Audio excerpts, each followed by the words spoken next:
All right, everybody. Welcome back to the podcast.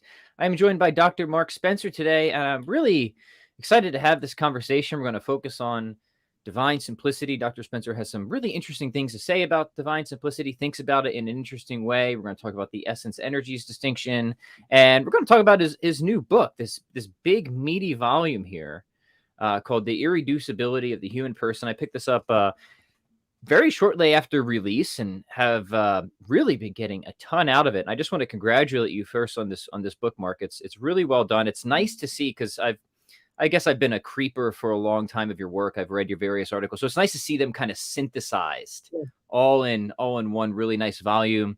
Really great stuff here. And philosophy of mind, phenomenology, divine simplicity, so many different threads coming together.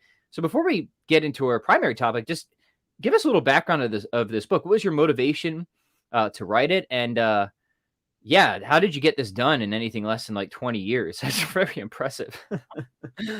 Thanks, Pat. And thank you for having me on your podcast. Yeah, so this book is sort of the culmination of pretty much everything I've been thinking about since I started doing philosophy. I got into philosophy in high school, actually, being perplexed about the human person. Like, what am I? Why do I have the motivations that I do? Things like that. And then things sort of snowballed from there. I went into philosophy also because I love to read. That's probably apparent from the book because I've read a lot of different things for it. And so this is sort of bringing those personal motivations together. So I've read a lot in a lot of different traditions. I work in phenomenology. I work in scholasticism, contemporary analytic philosophy, and the Greek tradition, as well as some others. And each of these different traditions really, they seem to me to present aspects of the truth about persons. Some call attention to our experience. Some call attention to sort of metaphysical issues and explanations of what we are. And what I wanted to do was put them all together. Yeah. Then my desire, sort of, since I started doing philosophy, I think that philosophers maybe spend too much time focusing on the conflicts between schools of thought. And there are a lot of conflicts, and we need to take those seriously. Yep. But really seeing how things can fit together. And then finally, the last motivation, I'm very passionate about defending the dignity of persons. Right. I've done pro-life work, things like this. And I want to have a view that if someone were to internalize it, they can really see the dignity of persons, really perceive persons as dignified and valuable. So those are some of the motivations behind this book. And then, I've got lots of other interests in theology and phenomenology and lots of other areas. So they all sort of found their way in there. You can't really talk about human persons without talking about everything else. Right. So we got to talk about what is being and what are the properties of being, what is God and how is God related to creatures, as well as lots of other issues. Yeah, and you just explore all of them, which I love. Now, I'd be curious if you accept this identification I'm going to make. I actually mean it as a high compliment, but you kind of remind me of Father Norris Clark, right? And I know you're familiar with his work. And in fact, he's got that essay on persons and being, and he kind of resists a reductionist account in terms of a reductionist like Boethian account, right? And your book is like that too. It's not just an argument against reductive materialism. Of course, that's in there, but it's saying we shouldn't be reductivist on any account, right? And that just reminds me a lot of, I think, what Father Norris Clark was up to. And I just think that that's right. And that's actually really cool. So I don't know, maybe you had some thoughts on that. Do you see yourself kind of in that spirit, definitely, if you will? Yeah. So my earliest formal philosophical education was at Franciscan University in Steubenville, where Clark has a lot of influence. He came and gave a couple talks while I was there, right towards the end of his life. Oh, cool. And he had a lot of, his work has had a lot of influence on me, and others sort of in that general sort of Thomistic personalist, Thomistic phenomenological vein. And I see myself as continuing his project, continuing the project of Karol Wojtyła, Pope John Paul II, Edith Stein. People like this are sort of all in this this strand of thought that wants to really highlight that we cannot say of persons, human persons, that they are nothing but, and then fill in the blank there with anything other than persons. And that any account of persons, even a really good account like the Boethian definition, right, that persons are an individual substance of a rational nature, while it might be true, it only partially captures what persons are. And so for a complete non-reductionistic account, we've got to draw on a lot of different strands of thought. And then at the end of the day, sort of admit all of them fall short of fully capturing what a person is. And so that's why by the end of my book, I argue that the best account of persons is one that guides us to perceive persons as irreducible wholes, rather than thinking that we can fully capture all that it is to be a person in a single description. Yeah, that's excellent. And hope, maybe we can return to that a little bit later on as we move through our discussion here. But that's a really great overview of the book. I highly recommend it, and we'll make sure that people know where they can get themselves a copy by the end of the episode. I'll link it in the show notes as well. So now I pitched talking about divine simplicity because it's something that we've talked about on this podcast. You have interesting ways of thinking about it. Again, reminiscent of Norris Clark. He's got that fun essay on the immutability of God. He's got this sort of model out there that I've always found like sort of intriguing, but I wasn't sure exactly like what to do with it. Like this is right. So we can get into that maybe a little bit as we move forward. So maybe because you think as well, let me clarify, right? So there's this whole essence energies distinction debate, and there is part of that debate is whether that is compatible with divine simplicity, and specifically a Thomistic understanding of divine simplicity. And there are different lines of thought on this, obviously. Some Thomists say, no, absolutely not. Other Thomists, or those who are Thomistic friendly, say yes, definitely. And some, kind of like me, are maybe. I'm open to the idea, right?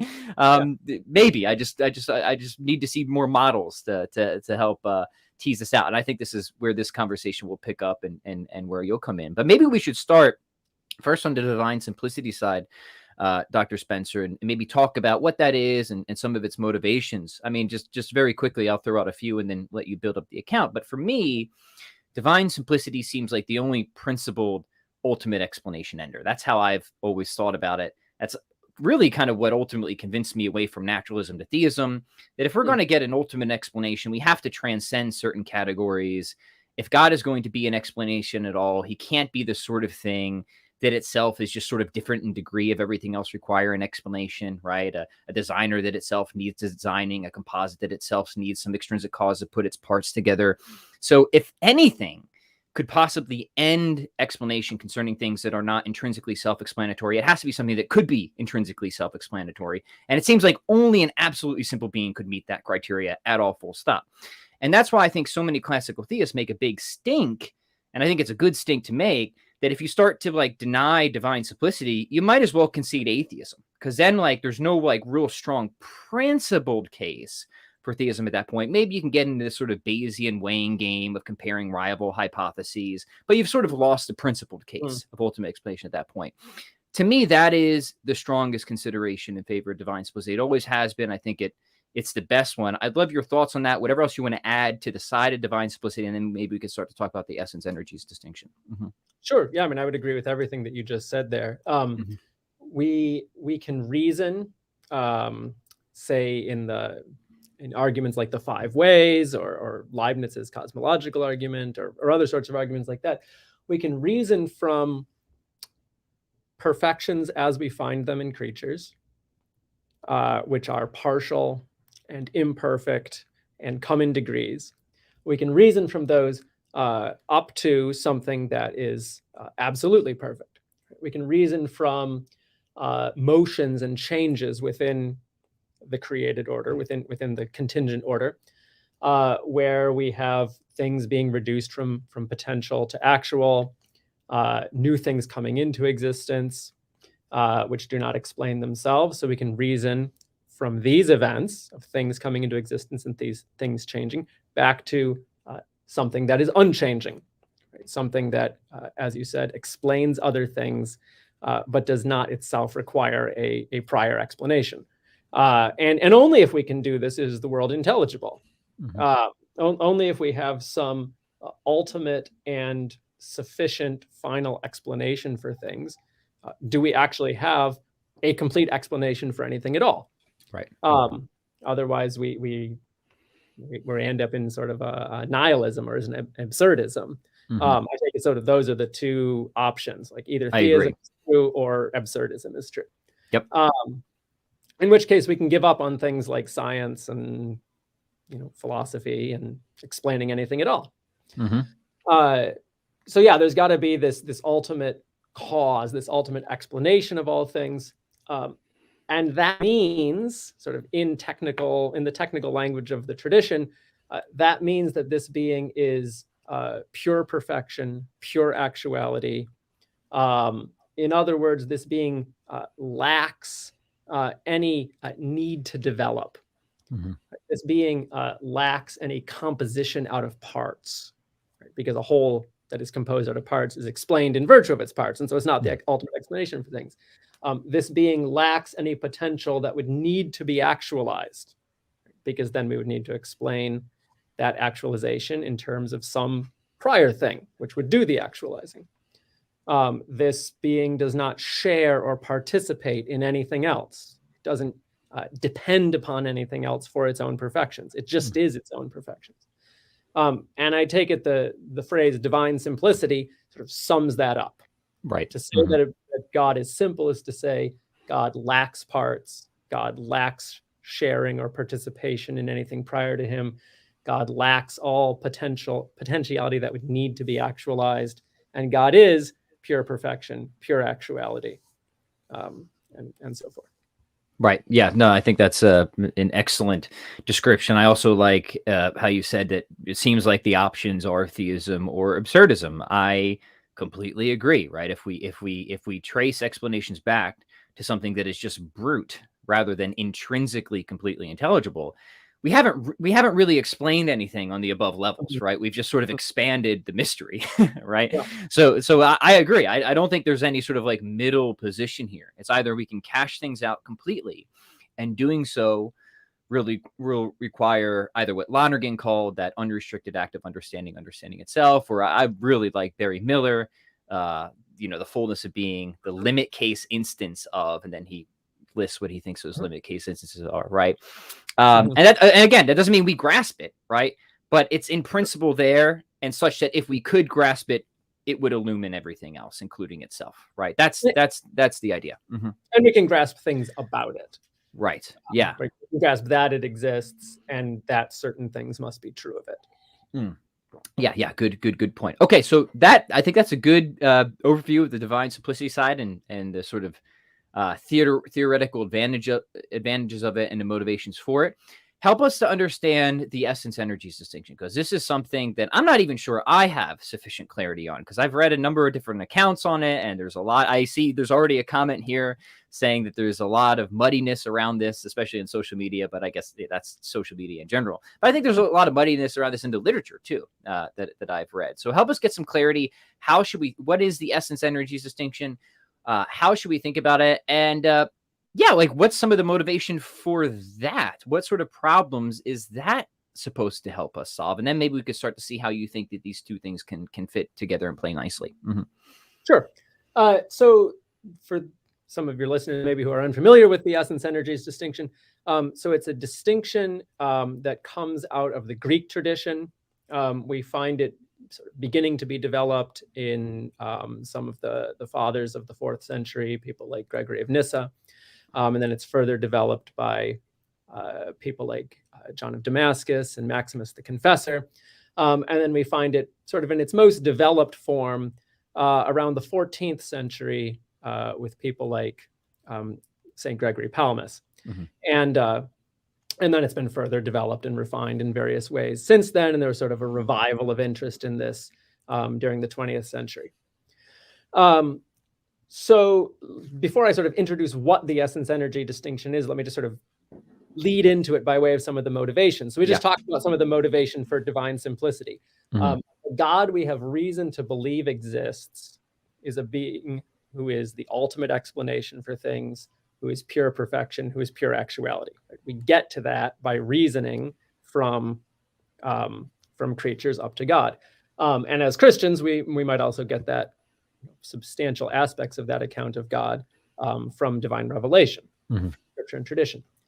But we can also see that other things must be true of this God, this first principle of things. So, for example, this God is the first cause. So this God is capable of engaging in causal acts and has, in fact, engaged in causal acts.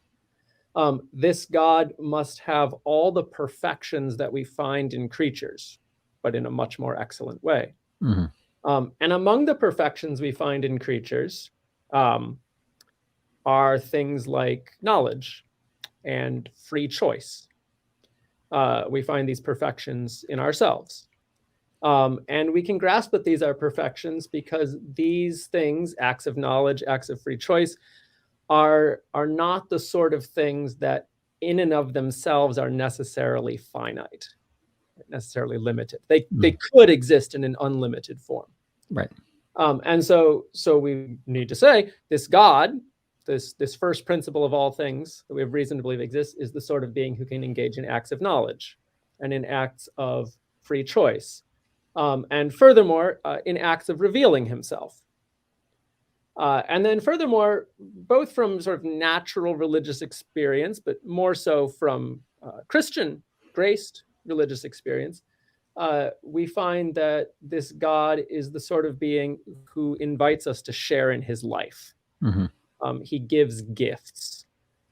He enables us to love as he loves and manifest him to other people.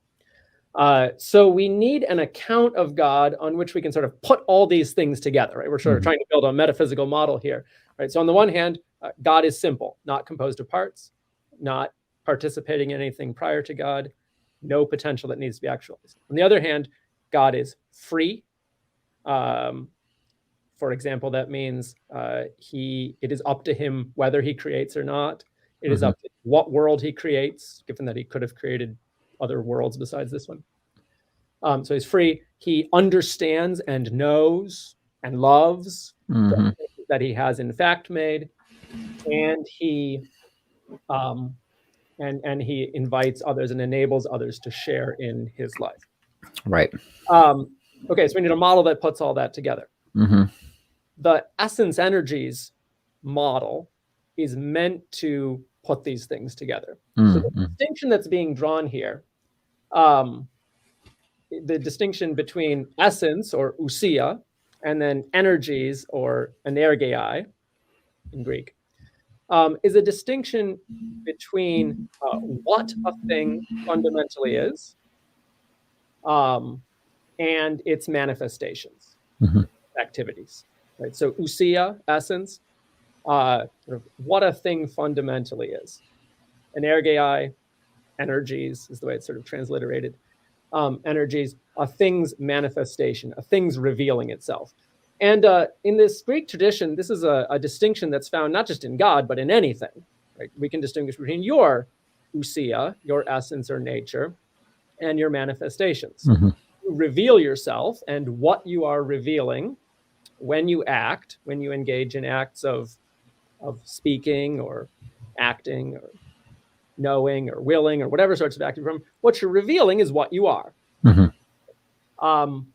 But when I encounter you, I don't encounter what you are, as it were, directly. Rather, I encounter what you are insofar as it's been made manifest.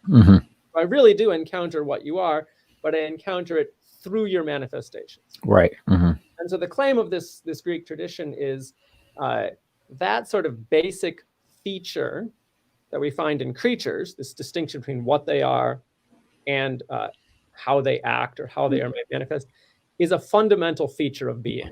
Right? And transcendental. Yeah, and how close do you think that maps on to, say, again, Norris Clarke, action is a self-revelation of being? Do you think there's a close sort of mapping there? Right. Absolutely. Yeah. So Clarke has this idea that to be is to be in relation, and to be is to reveal oneself. Right. And to be a perfect sort of being is to be able to engage in in intentional acts, that is, object-directed acts like knowing, loving, willing. So this Greek tradition then says, okay, then it makes sense to ascribe this sort of distinction to God as well. Right? We can draw a distinction between what God is, the divine ousia, and how God has revealed himself. Now, this distinction is not a distinction of parts. Right? These are not separable things in God.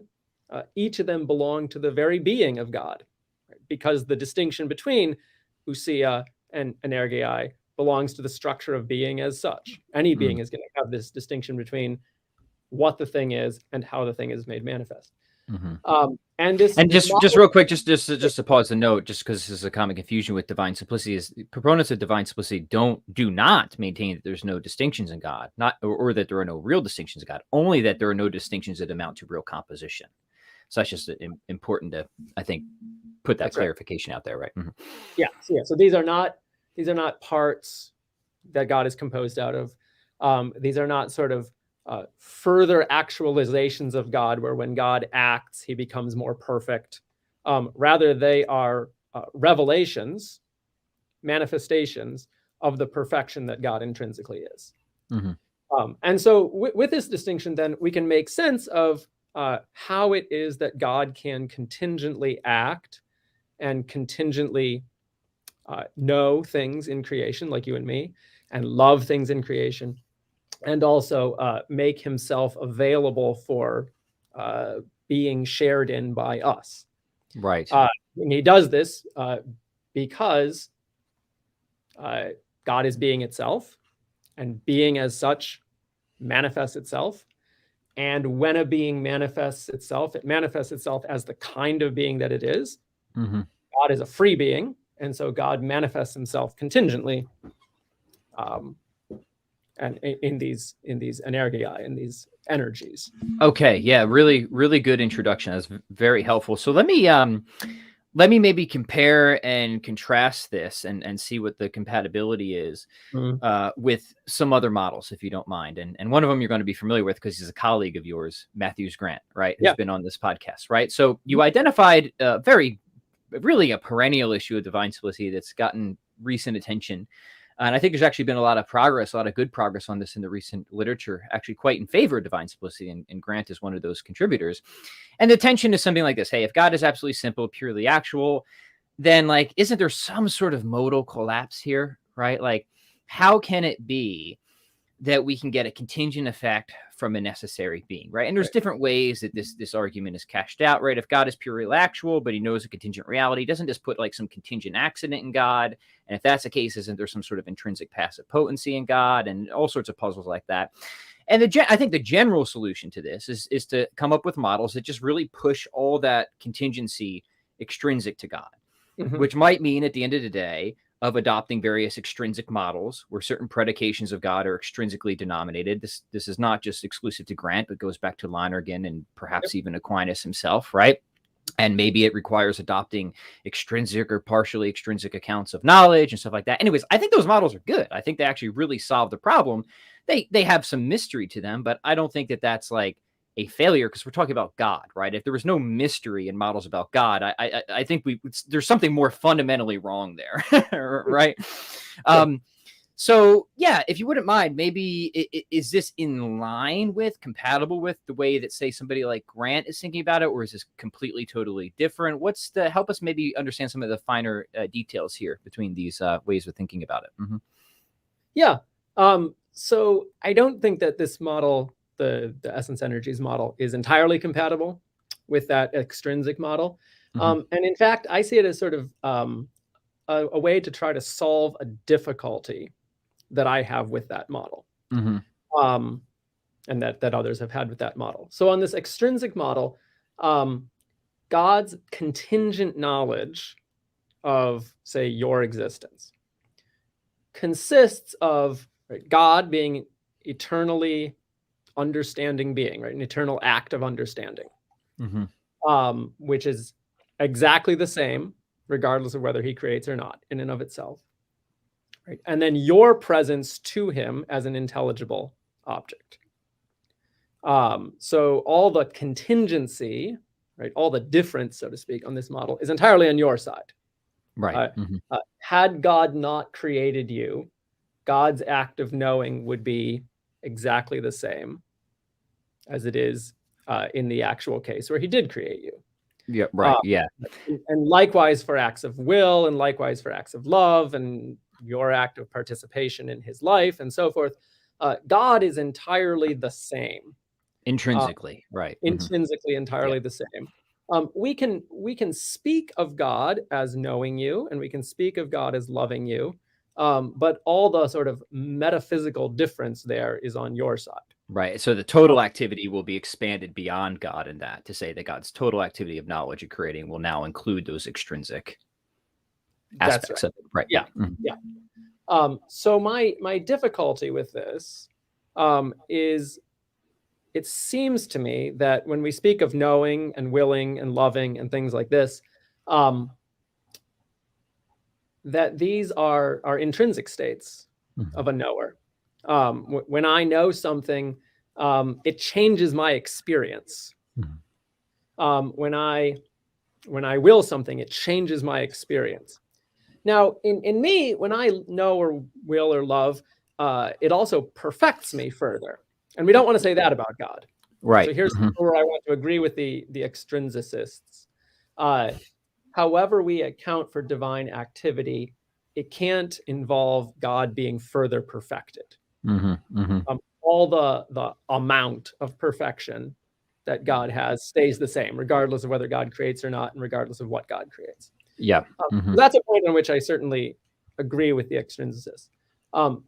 But what I want is a model in which I can make sense of God's changing experience, if I can use that word about God. That when we say of God that God knows me, that involves something analogous to an experiential state. And that's where I find the extrinsic model lacking, because there's no sort of item on God's side whereby we can make sense of these things. And this is especially a problem, I think, for divine willing.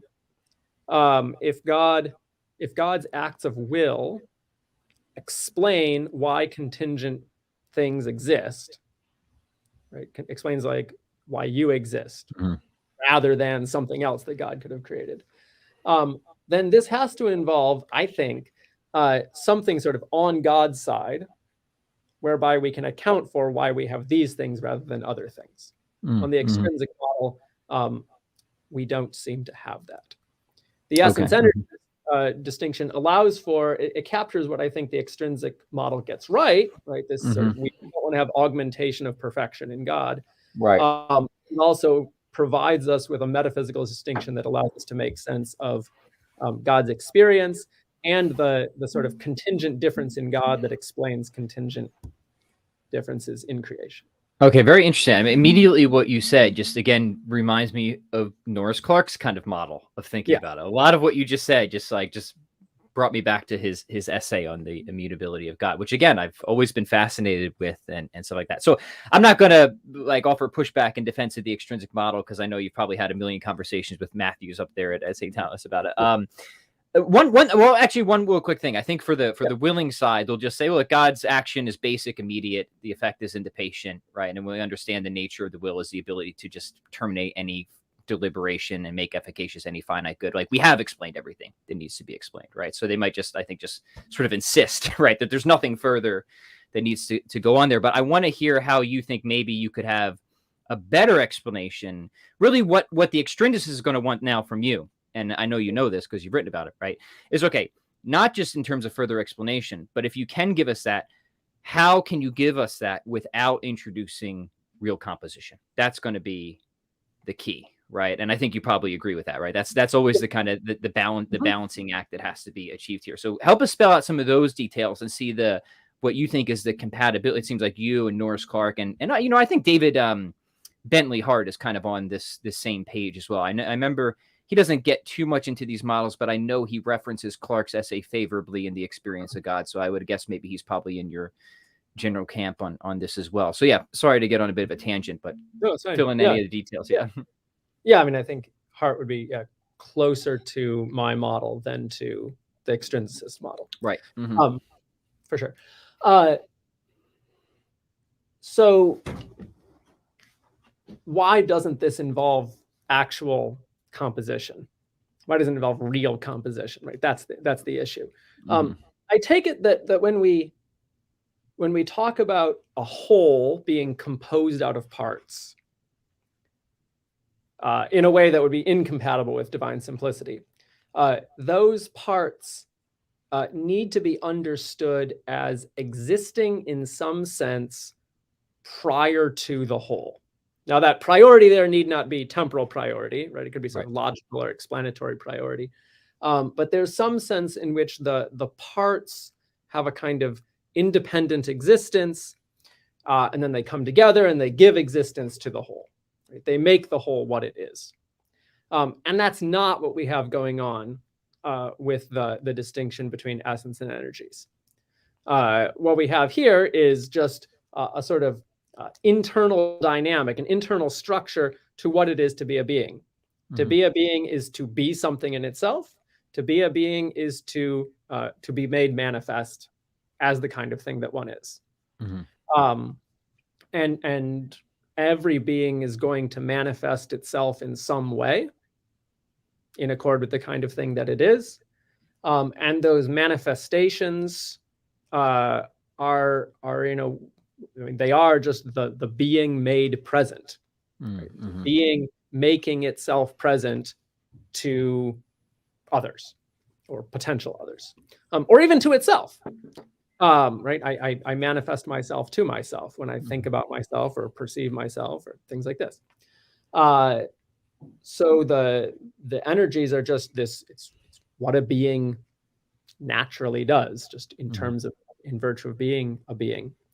And so while it is a distinction, right, we can distinguish between the two. And while I want to say it's not a conceptual distinction, right, it's not just a distinction in the way we think about things. It is not a distinction that involves taking prior parts and putting them together. Rather, it involves the being just making itself available, acting. So then let's maybe put it to application in terms of contingent knowing, for example, then. So how would this distinction help without adopting, let's just put the extrinsicist option aside, just with, and maybe you have borrow aspects of it, but for the sake of this conversation, we just put it to one side. How then can you think that we can have a metaphysical model that accounts for, say, contingent knowledge or contingent willing with an intrinsic aspect that doesn't amount to some form of composition? Typically one will be substance and attribute or substance and accident or something like that. Yeah. So here's what I take to be the issue with ascribing to God a distinction between substance and accident.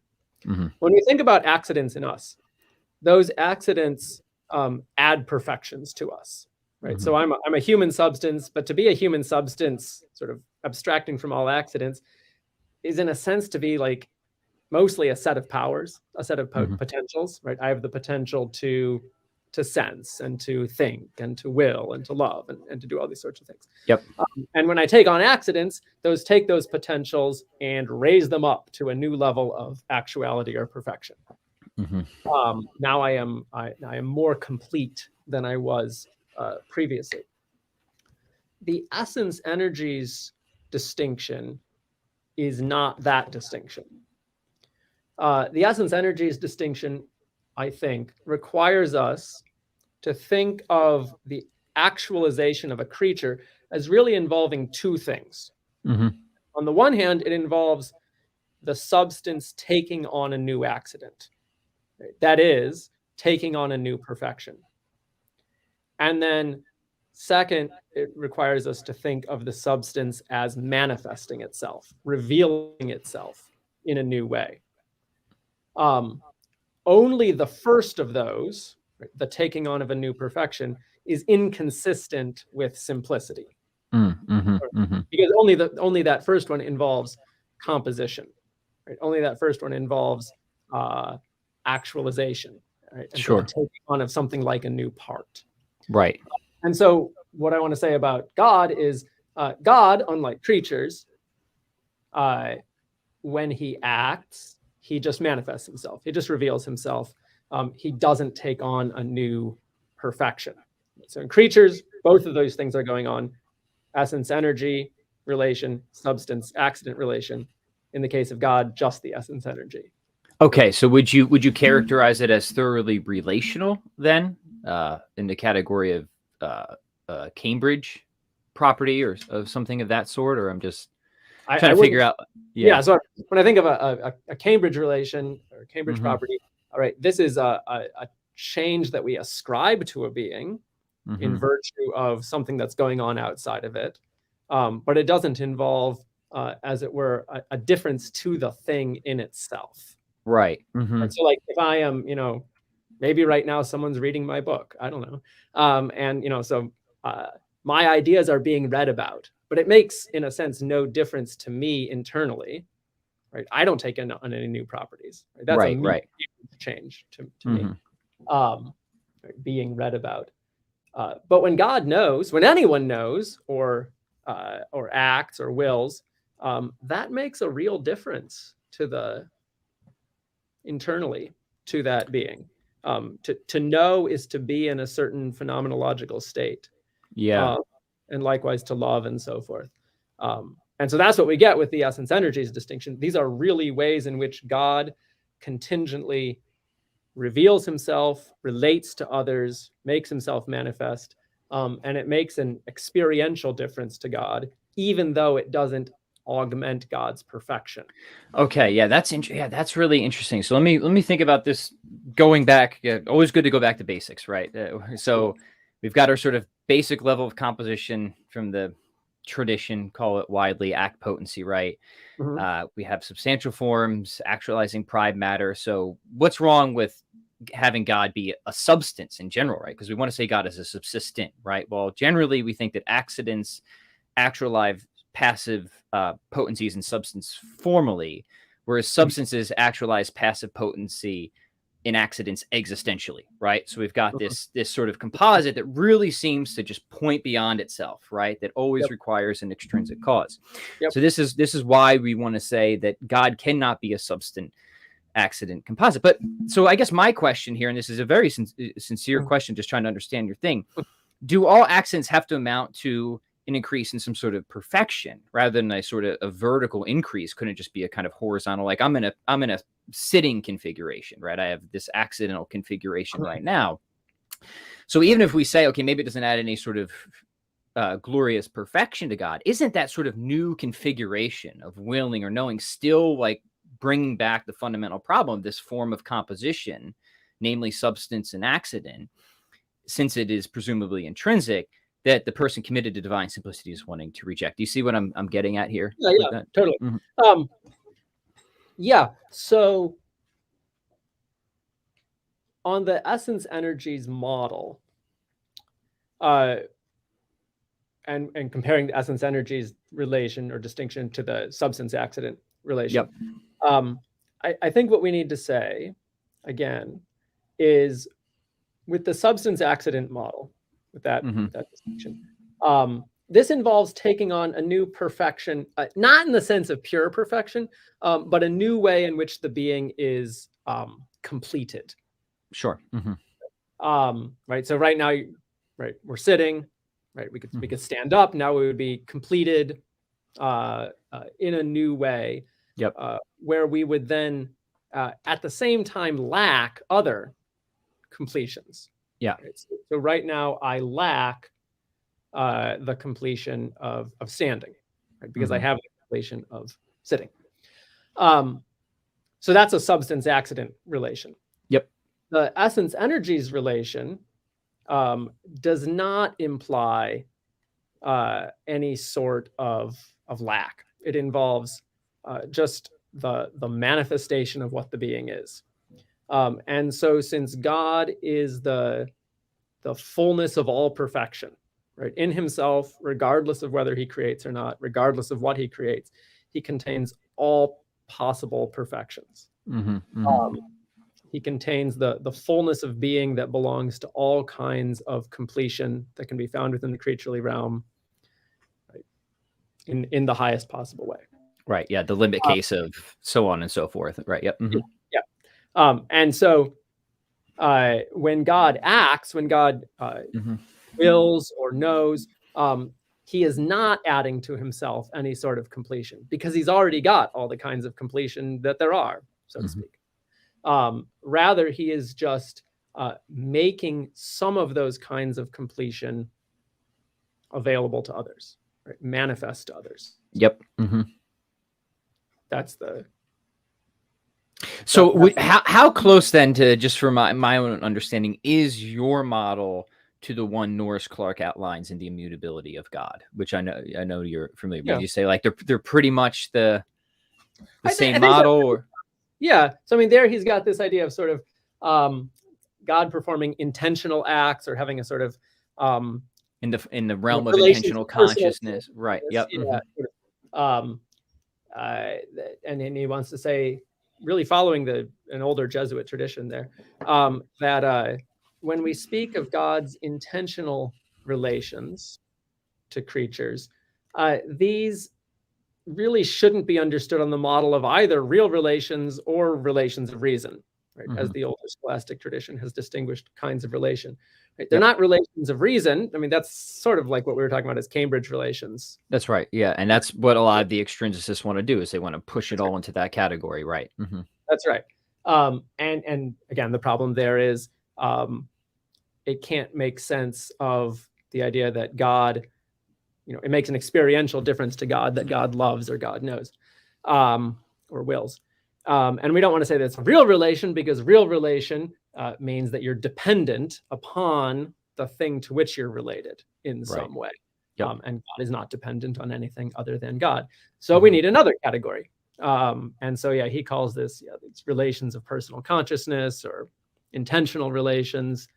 There's an older Jesuit tradition going back to people like Suarez that says, well, they're more like relations of reason than they are real relations, but they sort of involve something a bit more because they do involve this experiential difference. And so an energy in the Greek sense, I think, could be understood as basically the same thing as an intentional or experiential or conscious. Okay.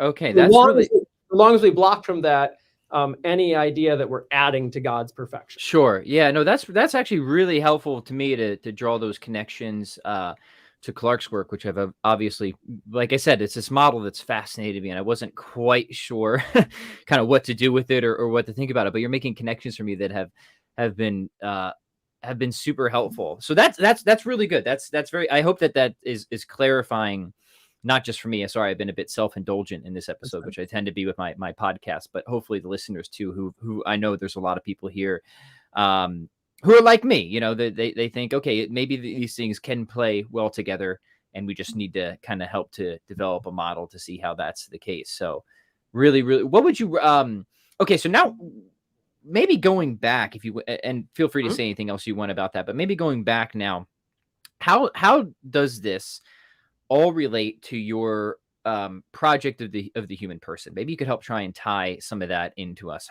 Bring it back around and help us understand of why these debates in general are important for understanding what a human person is, and even more so that I'm with you, the dignity of the human person, seeing the dignity of the human person. Help us see some of those connections there. I think that would be really cool. Sure. Yeah.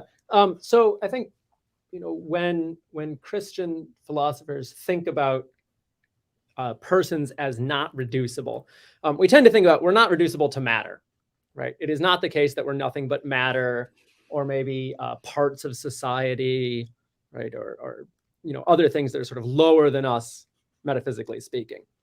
So we've got some aspect to ourselves, like a soul or a spirit, that transcends reducibility to matter. And that's absolutely right. And I want to defend that kind of irreducibility.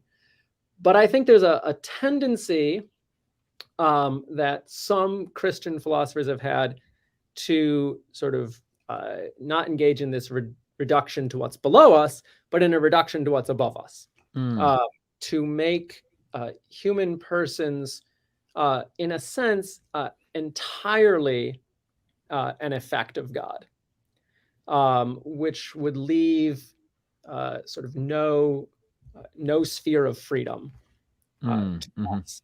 And we see this, I think, for example, throughout the Augustinian tradition. So a view on which every human act is directly caused by God, not just in the sense that God gives its existence, but in the sense that God specifies what the act is going to be, right? Such that the world turns out to be something like a play entirely scripted by God. Right, a sort of theological determinism, right? Yeah, that's right.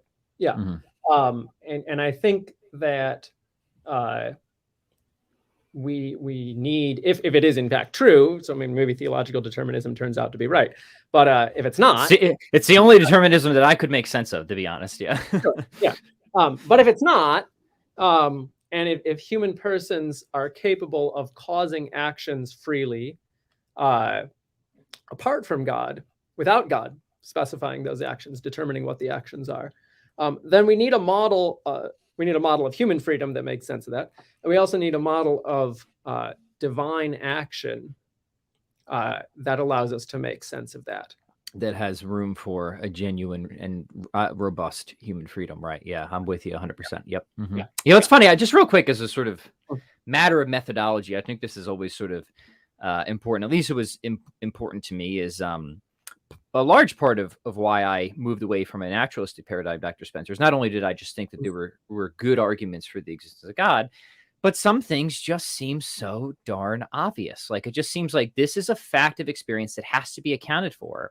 And if a model cannot account for this, then, pardon my French, but to hell with the model, right? Right. Yeah.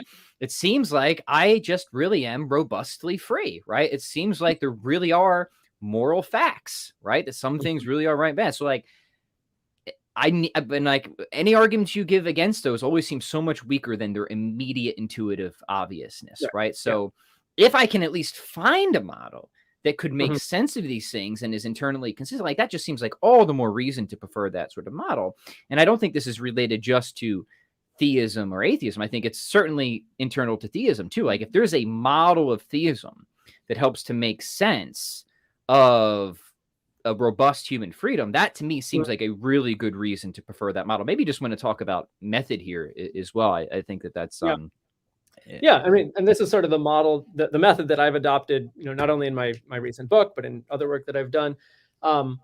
Start with the way the world sort of immediately shows up for us, and immediately shows up for us sort of apart from all of our philosophical theories. Because when you sort of internalize a theory, the world starts showing up in a way that matches that theory. Right. The theory is a lens that starts to cause you to interpret things in ways that you previously would not have. Right.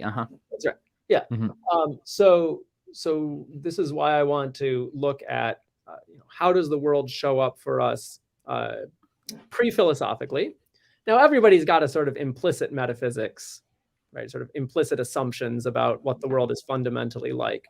So you never get away from all lenses, and this is, affected by all sorts of things, our culture and so forth. But as much as possible, try to devise a model that makes sense of as many people's ordinary experience as possible. Yeah. So start with the phenomenology, start with the way things show up. Yeah. And then try to devise a metaphysics on that basis. And part of what I'm doing here is sort of admitting I don't have an absolute knockdown, 100% certain argument that, say, we are free and determinism is false. But I want to build a model on which I can make sense of that experience. Yeah, right. And this allows us to then take that experience and put it together with other experiences and see, can we devise a model that has explanatory power across a wide range of experiences? That's going to be a reason to prefer that model to other models that maybe can explain certain segments of our experience, but not others. Totally. Yeah, absolutely agree. Really well stated. All right, so now shifting back towards the freedom thing. Yeah, please continue. So I want a model on which it is up to me, at least most of the time, it is up to me what I do, where my free actions are determined by me and not determined by my body, by facts about my body or by facts about my physical environment, not determined by other persons, not determined by my thoughts, not determined by God.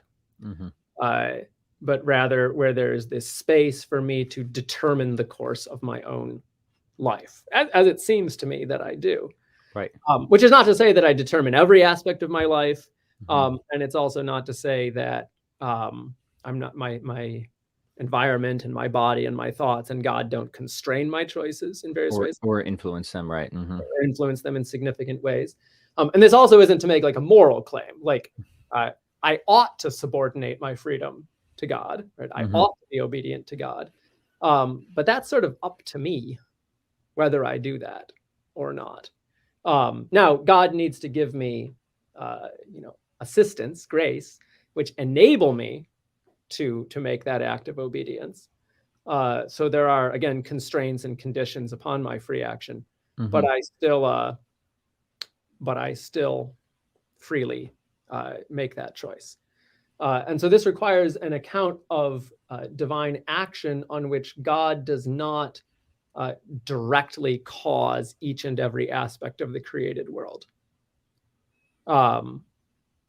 except in some sort of general sense of bestowing existence upon things. Right. Yeah. And this, again, is part of the trick, right? Because first cause reasoning gets us to not just the existence of God, but God is universal cause of anything else that exists. So it's like, okay, all right, that seems tricky, right? I'll go. I'm happy to grant. Right? There's a lot of tricky things that the philosopher and theologian has to work out, because it just seems like anything that has existence whatsoever now has to trace its lineage, its ontological lineage, back to the activity of that first primary cause, right? So again, there's many models out there. There is, of course. I was very influenced not just from Miller, who actually has really brilliant stuff to say on this, but is I think not well remembered, unfortunately. But Lonergan, he's got his model, and it seems like kind of Grant is developing that tradition as well.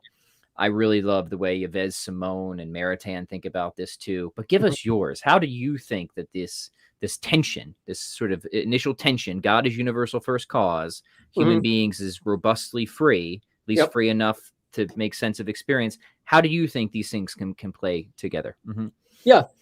So I want to avoid a model on which God has to directly bestow upon creatures either what they are, their essence, or their existence, for the reasons that I've laid out, but also for other reasons. So I've got sort of problem of evil worries also in mind, that I don't want to have a model on which God causes my sins or causes other evil events, right? And when I say that something is evil, I take it that sort of included in that is this thing shouldn't exist, right? And so I don't want a model on which God causes things that shouldn't exist or things that are contrary to him. I start to get into sort of logical worries there about contradiction in God's action. Okay, so I want this model that allows for robust human freedom. And the way that I do it in the book is I follow John Duns Scotus, who argues that one of the ways in which God can be the direct primary cause, the universal primary cause of all things, is by giving over to creatures what Scotus calls their total causality. Right? So he gives to each creature sort of the basis, the actuality on the basis of which they can reduce themselves from potency to act with respect to any action, or at least any action that's consistent with their nature. Yeah, sort of a superabundance, if you will, right? That's right. Yeah. So it's like this is sort of a crude analogy, but God gives you sort of a big old pot of actuality, and you can sort of pour it off in whatever way that you want. Right. And the way that God does this is by directing our will to an end. So God creates human beings, such that our wills are directed towards happiness. Yeah. And on my model, natural happiness from our creation, and then through grace towards supernatural happiness. Mhm. But we're directed towards some end, and then that directedness towards an end is the superabundance of actuality, which Mhm. enables us to reduce ourselves to act with respect to anything that we take to be a means to that. Right. And that Uh, seems very much similar to a Yves Simone type account. Would I you? think, yeah, Yeah. yeah, Mhm. yeah. So it's sort of, it's building upon that tradition, which is trying to sort of work within scholastic Thomistic terms, but has these worries, the same sort of worries I have about freedom and evil and stuff like that. Yeah. Yeah.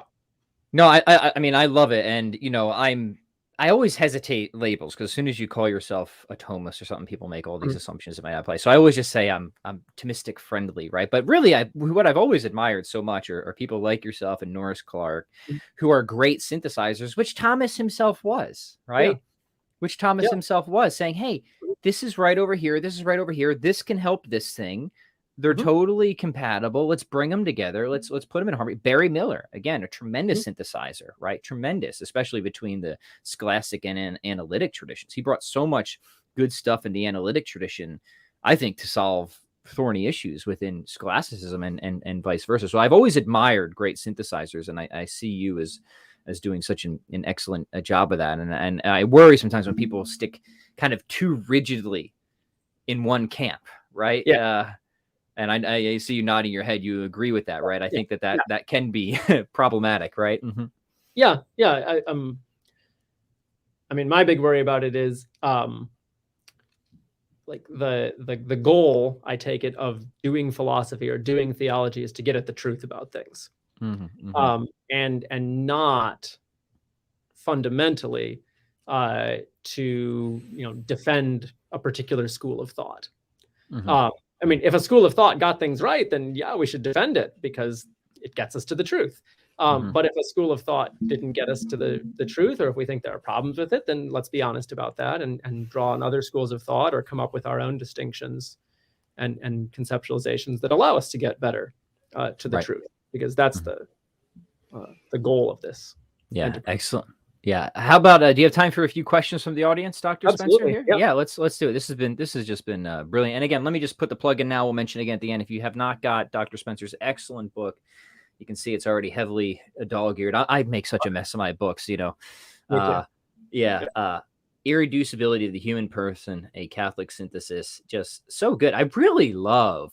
I am not a specialist in phenomenology. I dabble here and there, but you did such a good job of introducing phenomenology and using it in your book that I would put this like right up there with Sokolowski's. If people just want like a good kind of like peek into what phenomenology is all about, I thought you did such a really excellent job in here Well, on thank that as you. well. That's quite an honor. Thank you. Yeah. All right, let's see what some questions we have here, gentle listeners. If you want to put something in, go ahead. I see there's lots of commentary, but let me try and see what questions we have here. Mount Fellowship, good to see you here.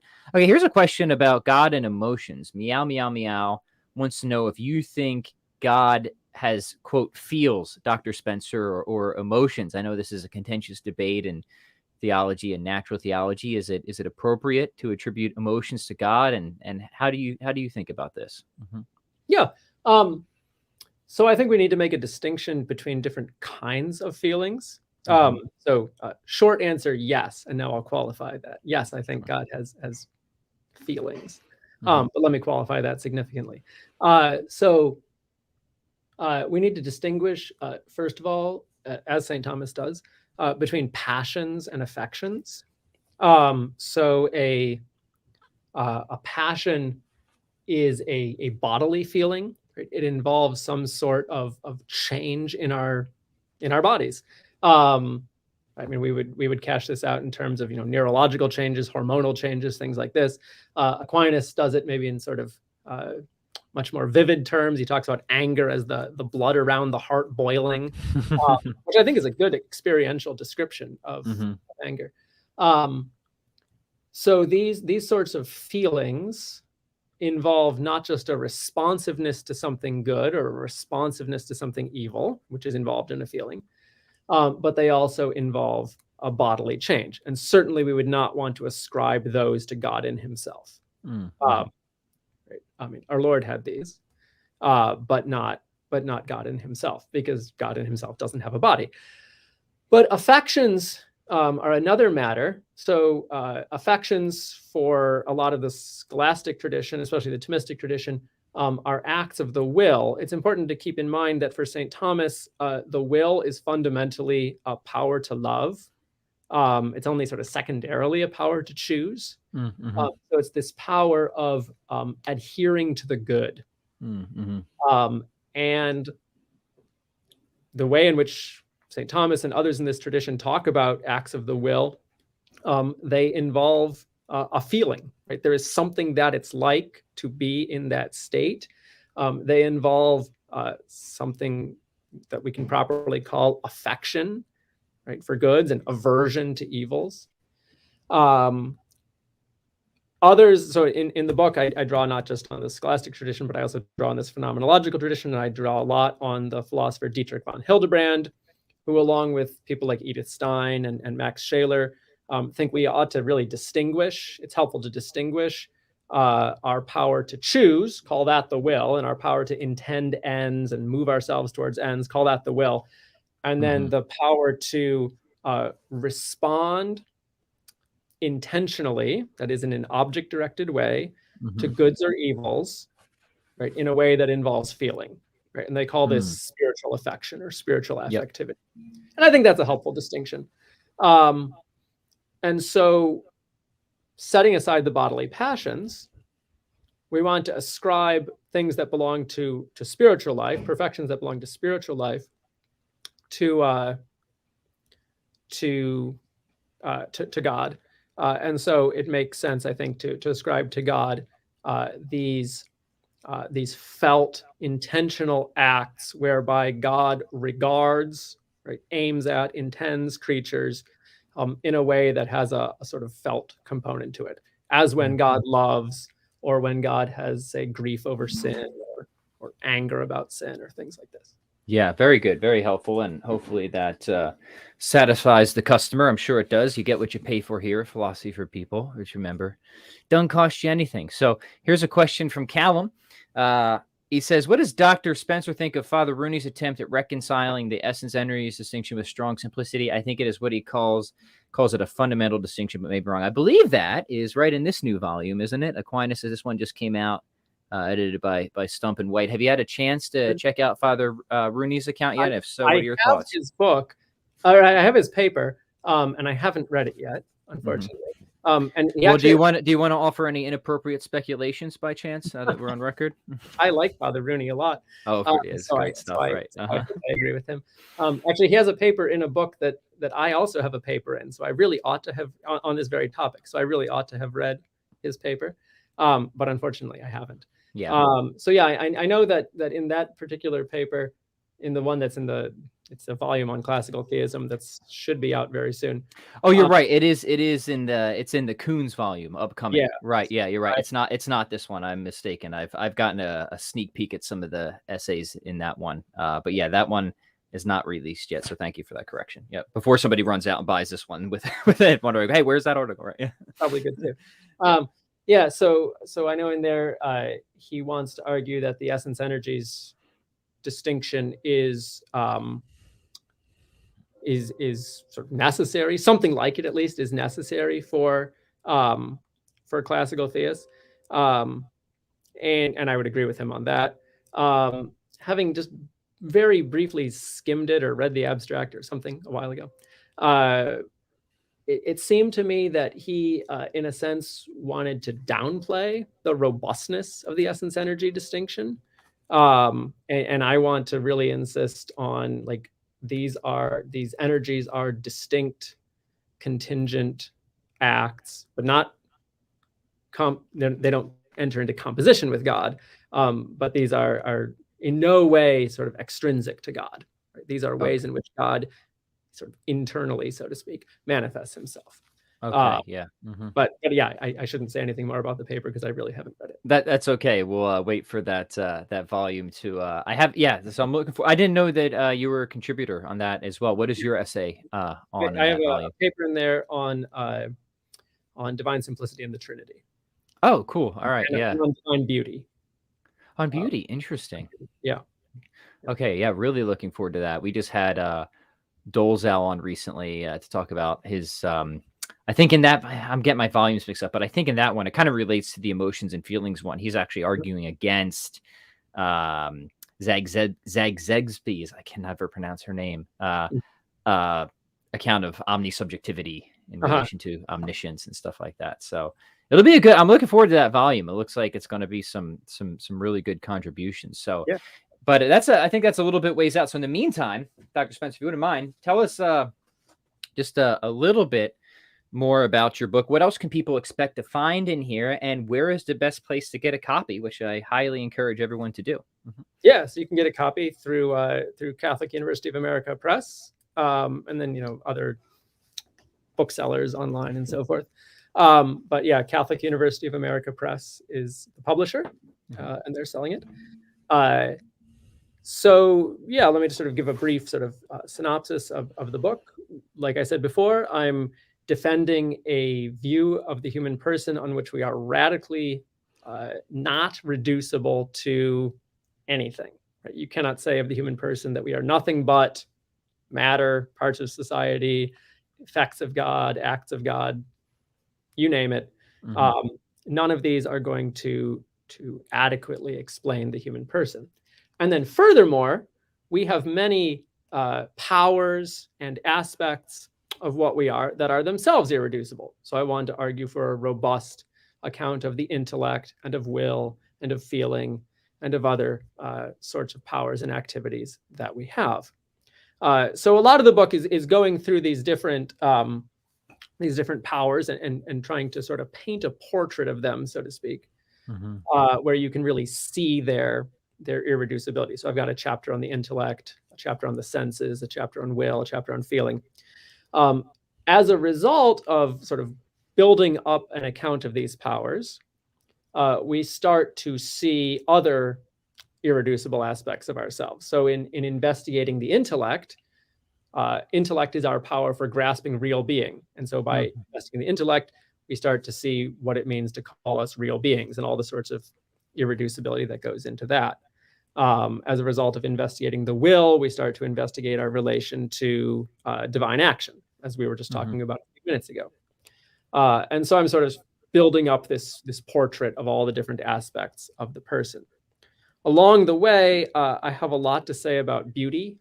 I think that the language of beauty, especially the way in which this has been developed in theology and Catholic philosophy over the last century or so, that language of beauty is a really rich language for expressing irreducibility, expressing us as wholes, not reducible to our parts or to our powers or our actions. And so throughout the book, I build up this account of beauty. And the upshot of the whole book then is to say that ultimately we need to be understood, if we're going to be understood fully irreducibly, we need to be understood as a kind of beauty, as something beautiful. And that is to say that the irreducibility of the person is something that has to be perceived. I can give a bunch of arguments for various kinds of irreducibility, but really seeing persons as dignified, valuable, irreducible wholes is only something you can see. Now your seeing there has to be guided by the right concepts, like we were talking about a few minutes ago, how the metaphysics becomes a sort of lens. So we have to take on the right ideas that enable us to see persons as wholes. But ultimately, that's what we've got to do. And so the book as a whole is supposed to be a sort of like a recipe for a perception. Right. Yeah. What a good way of putting it. Yeah. Yeah, and that itself is really beautiful. And again, I highly recommend that people go pick this up. You won't be disappointed. It will keep you busy. It's a good book. Thanks. It's a tough book at times, but in a good way. You're a great writer. You have a really good just style. So yeah, just can't recommend it enough. I hope people go and grab multiple and just make it a Christmas present for everybody this year. They'll think it's like an Xbox the size of this thing, and then they'll be like, oh wow, even better. Uh, by the way, Callum says you should get Dr. Spencer on more often. I would love to if he's willing.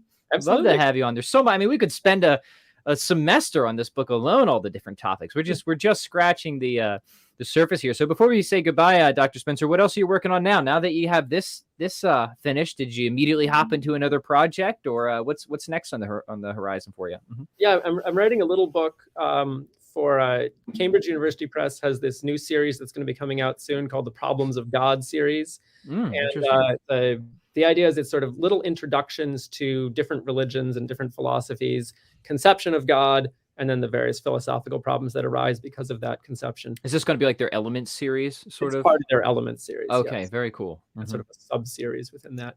So I'm doing the one on Catholicism for that. Oh, wonderful. So sort of thinking through, they're short books, so sort of at a very high level, what are the main lines of the Catholic conception of God? And yeah, this was the last one I got, the Necessary Existence, and this one was actually quite good. I thought this Cambridge Element, one. Mm-hmm.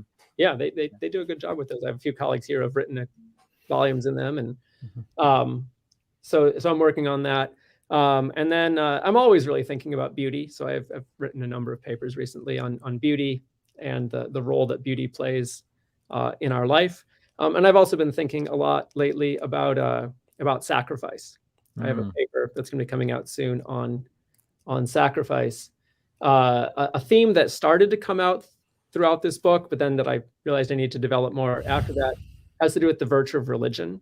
Like, what do we owe to God, and why do we owe that to God? Yeah. And thinking about bodily acts that we owe to God, including sacrifice. One of the things that I try to do by the end of my person book is develop a sort of robust metaphysics of the relations between soul and body and the way in which our spiritual lives are expressed through our bodies. Mm-hmm.